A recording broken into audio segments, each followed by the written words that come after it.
Hello everybody, my name is Manuela Stoicescu. I am consultant internal medicine physician, PhD, assistant professor of University of Oradea, Faculty of Medicine and Pharmacy, Medical Disciplines Department, Romanian. Before I start my presentation, I want to thank you very much, committee organizing, especially Mrs. Priya Darshini for the invitation as a speaker at this important conference in field of cardiology in Philadelphia, United States of America. Now, follow to present my topic for you, silent ischemic heart disease, an ignored problem.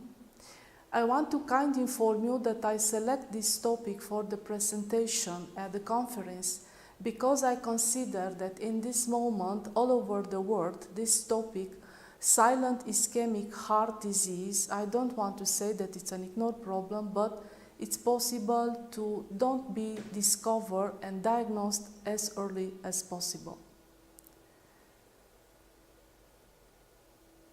The most important objective of this presentation are to find answers about a few important questions. The first important question is how early start the ischemic heart disease? We really know.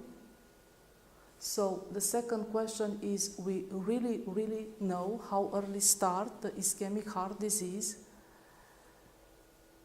When the typical symptom, chest pain, which everybody know, this constrictive chest pain in the middle of the chest, retrosternal, appears, it's early, or in fact it's late for the patient. We really make enough efforts in our medical practice to diagnosticate the silent ischemic heart disease, or this is a random discover all the time. We perform enough ECG in asymptomatic patients because why to don't recognize almost of the time the patients came at the consultation only when they feel chest pain because they are very scared, anxious and afraid, and this moment came. But when they are asymptomatic, almost of the time didn't came at the consultation. And the sixth important question is, represent silent ischemic heart disease an alarm sign for an important issue? In concordance with these important questions, in the first part of my presentation, now follow to introduce yourself in the situation of a concrete patient, 48 years old, smoker, who came at the consultation for a routine control when in fact changed his workplace, and they was advised to perform a medical consultation, but in fact he was complete asymptomatic. In the moment of the examination, the value of the blood pressure of the patient was normal, 114 per 18 millimeter mercury, heart rates 86 beats per minute rhythmic, the auscultation of the heart was normal without added sound or without murmur hearts, and the auscultation of the lung put in evidence the vesicular sound normal as well. And I want to mention that the body mass index of the patient was as well normal. However, the patient was asymptomatic. We perform an ECG, and we will see that on ECG showed inverted the wave in anterior leads between V1 and V4, so ischemic changes, and we will see together these changes in the next slide where follow the ECG of the patient.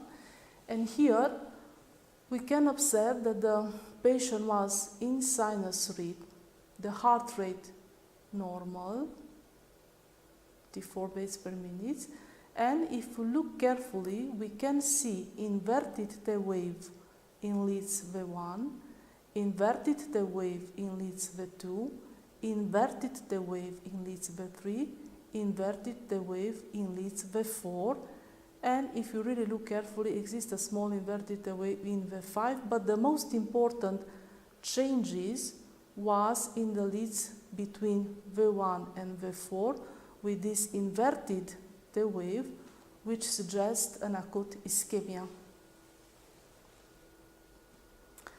The results of the blood test of this patient put in evidence the level of cholesterol 280 mg%. The HDL cholesterol was 14 mg per deciliter. The LDL cholesterol 38 mg per deciliter. The level of triglyceride increased. We can see here the value 260 mg per deciliter. The level of sugar in the blood, so glycemia, was 110 mg per deciliter. And more than that, the patient performed also this marker for glycosylate hemoglobin, but was normal, 5%. And we know that this suggests us the level of glycemia, the medium of level of glycemia per 3 months ago. So in conclusion, after the blood tests were performed, we can observe that the patient had dyslipidemia, which increased level of cholesterol and increased level of triglycerides as well. In this moment, however, the patient was completely asymptomatic, but because exist these changes, ischemic changes on ECG, with this many inverted T wave in anterior leads between V1 and V4, the patient was advised to start the therapy with beta blocker, aspirin, nitrate, statin, but because was asymptomatic, he refused. I recognize that I can't convince the patient to start this therapeutic scheme for ischemic heart disease because he said, I am asymptomatic, I don't follow any therapy. In evolution, this patient came at control after 6 months, and the ECG now show accentuate ischemic changes, but he was asymptomatic as well. And the next slide, we can see the ECG now after 6 months, and we can observe better that the P wave is present, so the patient is in sinus rhythm. QRS complex are regular, but if you look carefully, we have inverted T wave in leads V1, very deep inverted T wave in lead V2 comparative with the previous ECG, another very deep inverted T wave in leads V3, very deep inverted T wave in leads V4, V5, and V6.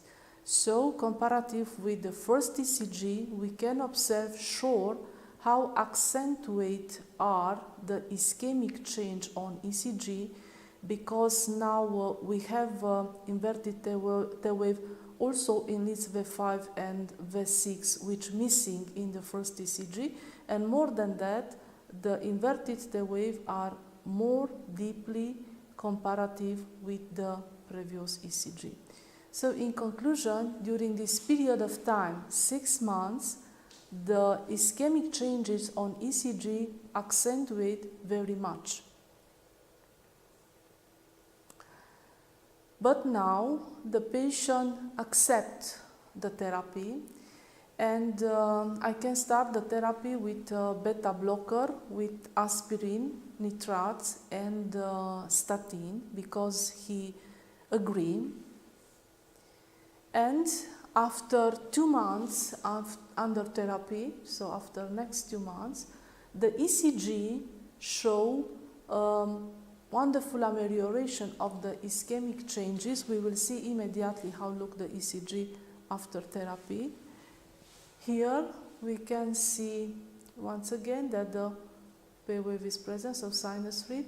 But if you look carefully, exists only a very, very small inverted T wave in leads V1, but in one leads we know that isn't significant, and in the leads V2 it's positive T wave, in leads V3 positive, in V4 positive, V5 a little aplatizate, and in V6 aplatizate, but comparative with the two previously ECGs, this ECG look complete ameliorate regarding the ischemic changes on ECG after the correct therapy for ischemic heart disease. Results and discussions.